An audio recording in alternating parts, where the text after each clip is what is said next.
Selamat berjumpa kembali teman-teman. Selamat datang di kelas pelajaran pendidikan agama Katolik. Sekarang kita memasuki tema Yesus mewartakan kerajaan Allah melalui tindakan dan mujizat. Kalau dalam pertemuan minggu lalu kita sudah belajar mengenai tentang Yesus mewartakan kerajaan Allah melalui perumpamaan. Sekarang kita masuk ke berikutnya, yaitu Yesus mewartakan kerajaan Allah melalui tindakan dan mujizat. Oke, teman-teman, sebelum kita masuk ke dalam materi, saya mau mengingatkan kembali kepada teman-teman bahwa 2 minggu terakhir ini bacaan Injil yang disampaikan oleh gereja yaitu tentang mujizat dan perumpamaan. Ya, tentang mujizat kemarin minggu yang lalu itu tentang 5 roti dan 2 ikan. Kemudian minggu kemarin Yesus berjalan di atas air. Ya, itu merupakan tindakan dan mujizat yang dilakukan oleh Yesus.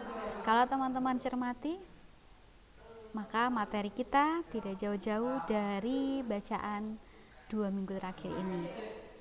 Ya, semoga teman-teman semua bisa mengikuti misa secara langsung di gereja, semuanya sehat dan diizinkan untuk mengikuti perayaan Ekaristi di gereja ya. Saya harap teman-teman semuanya bisa mengikuti perayaan Ekaristi langsung di gereja sesuai dengan waktu yang ditentukan berdasarkan wilayahnya masing-masing. Oke, sekarang kita masuk ke materi ya. Sebenarnya apa sih Yesus mewartakan kerajaan Allah melalui tindakan dan mujizat? Di sini saya memberi sebuah gambar Yesus meredakan badai. Ya, Yesus meredakan badai. Kemudian ada lagi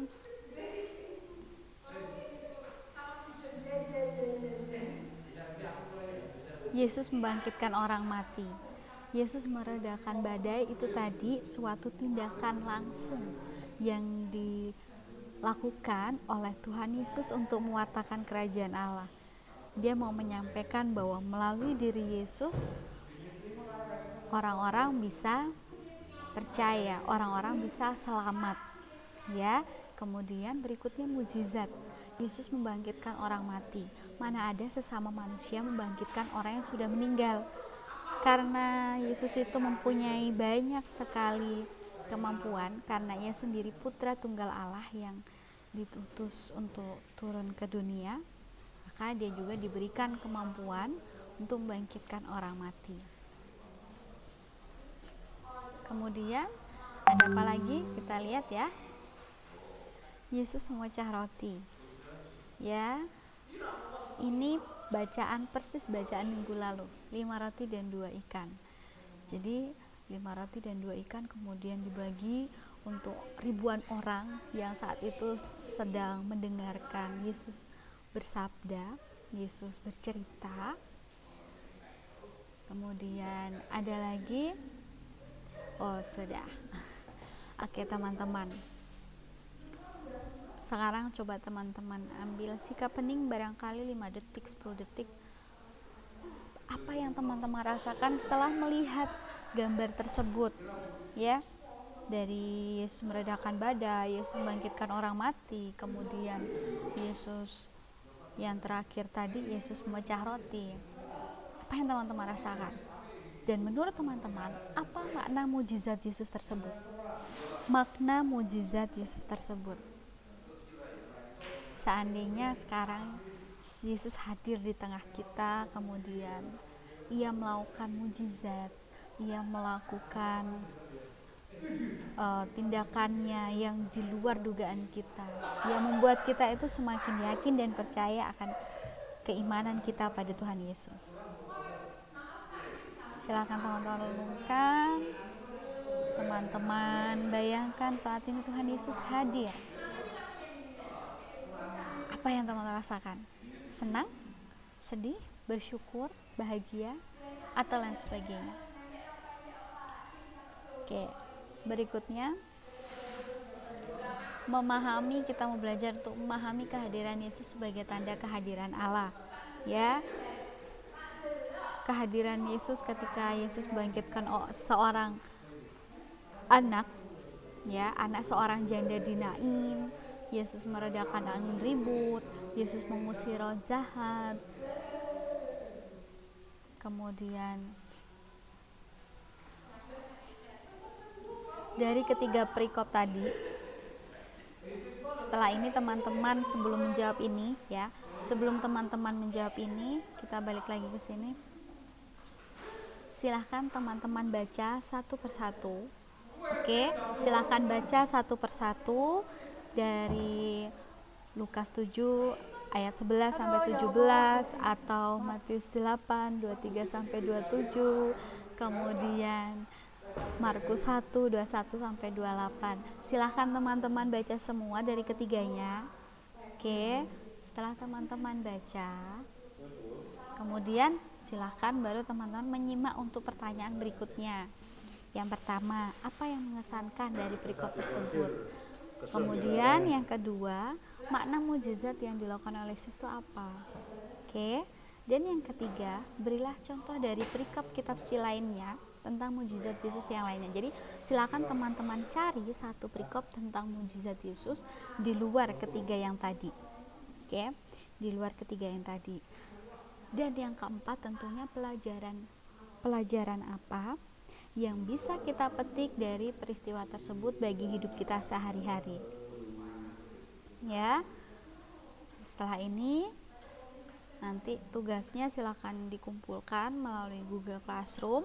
Saya buatkan classwork-nya dan teman-teman silakan mengisinya di sana. Oke.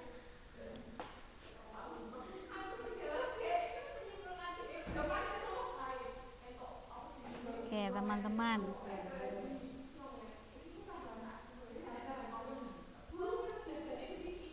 Sebenarnya kerajaan Allah yang diwartakan oleh Yesus tidak ditujukan pada kelompok atau golongan tertentu, tapi ditujukan untuk semua orang.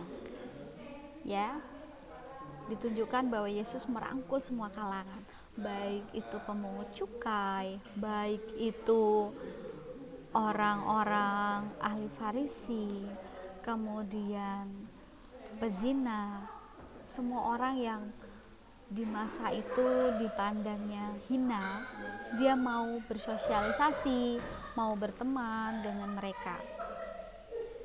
Kemudian Yesus juga tidak hanya mewartakan kerajaan Allah, tetapi melainkan mewujudkannya melalui tindakannya. Jadi kalau minggu lalu kita sudah belajar apa sih kerajaan Allah itu sendiri, yaitu situasi di mana Allah meraja dalam diri kita. Nah, ini tindakan yang dilakukan oleh Yesus itu sungguh-sungguh menghadirkan kerajaan Allah. Oke? Jika kerajaan Allah adalah situasi di mana semua orang dikasihi Allah, di mana semua orang tidak tersekat-sekat oleh jurang antara kaya dan miskin, maka Yesus menunjukkan itu dengan bergaul dengan siapa saja. Ya. Terutama dengan mereka yang miskin, berdosa, yang selama ini disingkirkan oleh masyarakat. Sekarang kita lihat situasi pandemi sekarang ini yang banyak dikucilin oleh masyarakat siapa? Mereka yang terkena virus COVID-19 ataupun mereka yang sudah dinyatakan PDP. Bahkan keluarganya yang tidak kena pun mungkin bisa jadi dijauhi oleh masyarakat, takut untuk tertular. Ya, karena mereka takut untuk tertular. Namun Tuhan Yesus tidak. Tuhan Yesus mau menyapa, mau merangkul, mau bersosialisasi dengan siapapun. Dan dengan mengerjakan mukjizat, Yesus memperlihatkan kehadiran kerajaan Allah. Oke? Ia sendirilah Mesias yang dinantikan. Yesus tidak hanya menyampaikan kabar yang menggembirakan hati, tetapi ia sendirilah kabar gembira atau Injil. Yesus sendirilah keselamatan, rahmat, dan penyembuhan bagi manusia yang sedang susah. Jadi yang diwartakan itu bukan hanya kabar gembira, tetapi ya Yesus itu sendiri sebagai kabar gembira. Oke? Kemudian sebagai murid Yesus, kan jelas kita harus mampu meneladani apa yang telah dilakukannya, menyandarkan hidup kita kepada kekuatan Allah sebagai satu-satunya sumber kekuatan hidup kita. Dan kalau Yesus mewartakan kerajaan Allah melalui tindakan belas kasih, kita pun juga mesti bisa untuk mampu berbuat belas kasih pada sesama, terutama mereka yang menderita, tersingkirkan, dan kurang mendapat perhatian. Atau saat dulu kita di kelas 7, saya sering mengistilahkan dengan mereka yang KLMTD, kecil, lemah, miskin, tersingkir, dan difabel. Nah, sekarang tugas kita sebagai murid Yesus, kita harus meladani tentunya. Oh, aku selama ini takut banget main sama temanku itu karena dia tuh orangnya gampang marah. Tapi bagaimana kita bisa meluluhkan hatinya supaya teman kita itu tidak lagi gampang marah, tetapi dia semakin bisa sabar, dia bisa semakin rendah hati, dia bisa selalu ceria dan humoris gitu ya.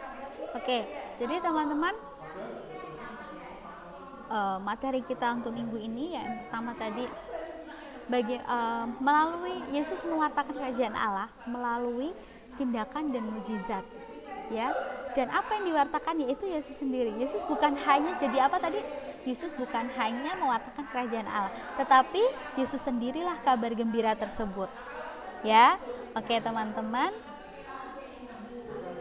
Setelah ini langsung silahkan masuk ke Google Classroom. Silahkan teman-teman kerjakan tugasnya.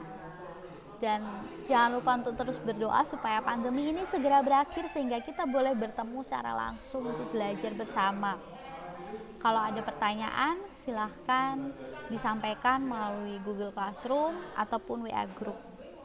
Dan untuk minggu depan kita akan melakukan Google Meet lagi. Silahkan sebelum kita melakukan Google Meet pada minggu depan disiapkan materinya. Maksudnya teman-teman lihat dulu supaya ketika nanti ada kuis lagi teman-teman bisa mengikutinya dengan lebih baik daripada minggu lalu. Oke? Ya teman-teman, terima kasih untuk perhatiannya. Selamat belajar, jaga kesehatan, jangan lupa berdoa, dan Tuhan memberkati.